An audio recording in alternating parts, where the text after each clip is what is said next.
ఈ చావు పుట్టుకలతో సంబంధం ఉండదు. సో ఎన్టీఆర్ అంటే ఒక నటునికి నిర్వచనం. ఎన్టీఆర్ అంటే నవరసాలకు ఒక అలంకారం. ఎన్టీఆర్ అంటే ఆయన నటన ఒక విశ్వాధ్యానం. ఎన్టీఆర్ అంటే ఒక నవ శకానికి ఆరంభ మంత్రం.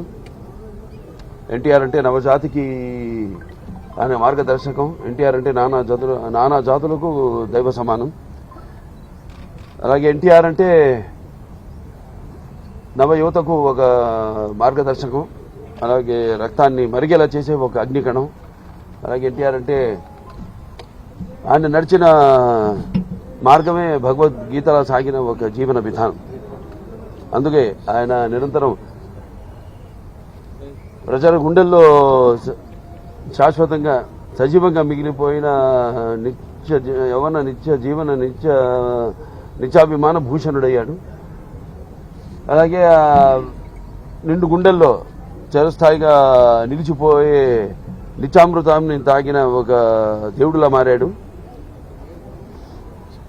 మరణమే లేని చిరస్మరణీయ మహనీయుడు అనిపించుకున్నాడు ఆయన. అలాగే ఎవరు అంత ఘనంగా జీవించలేని ఒక మహనీయమైన జన్మను పొందాడు ఆయన. ఆయనకి చావు ఎక్కడ. అందుకే ఆయన నిరంతరం వెలిగే ఒక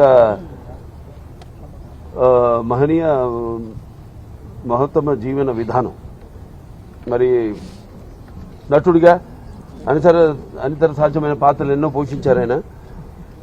అదే ఆయన పౌరాణికాలు చేస్తే పౌరాణికాలు పాత్రలు ప్రాణం పోసుకున్నాయి. అలాగే జానపదాల జావలీలు అయ్యాయి. అలాగే సాంఘికాలు సామాజిక గమనాలు అయ్యాయి. అలాగే ఆయన ప్రపంచంలో మనం ఎక్కడ చూసినా అంటే అటువంటి నటధీరుడు. అలాగే ప్రయోగాలు చేసిన నటనాచార్యుడు. అలాగే పరకాయ ప్రవేశం చేసి ఆ పాత్రలో అణువులను నింపుకుని నటనకు న్యాయం చేసిన అటువంటి నటుడు ఇంకెక్కడ కానరాడు అని నేనే కాదు, ప్రతి ఒక్కరూ ఒప్పుకుని తీరుతారు.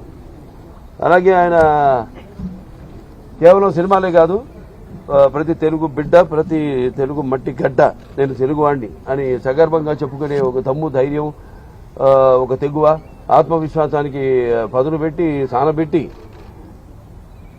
బయటికి లాక్కొచ్చి చెప్పించిన తెలుగు తేజం నందమూరి తారక రామారావు.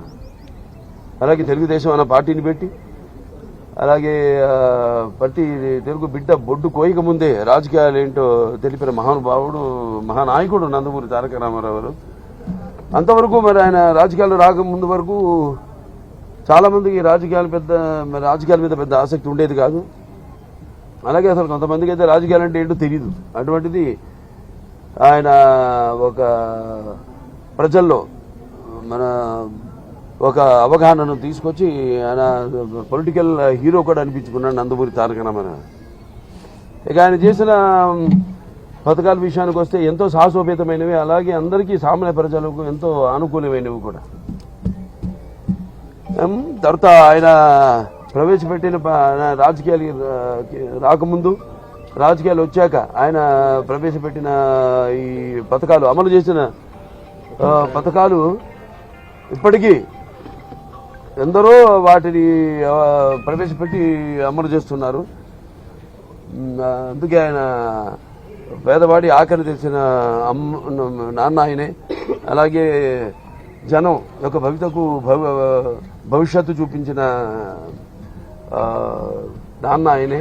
అలాగే ఆయన తోడుగా ఉన్న ఆడపడుచులందరూ కూడా ఆర్థిక స్వాతంత్రాన్ని ఇచ్చిన ఒక అన్న కూడా అయ్యారు ఆయన. మరి ఆయన ప్రవేశపెట్టిన పథకాలు ఈరోజు మొత్తం భారతదేశంలో అన్ని రాష్ట్రాల్లో కూడా వాటిని అమలు చేశారంటే మరి కిలో బియ్యం 2 రూపాయలకి అయితేనేమి, లేకపోతే మహిళలకు ఆస్తిలో సమాన హక్కు అయితేనేమి,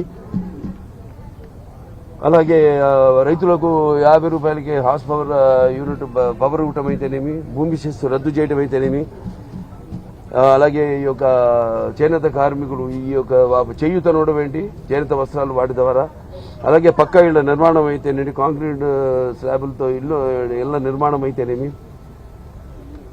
అలాగే విప్లవ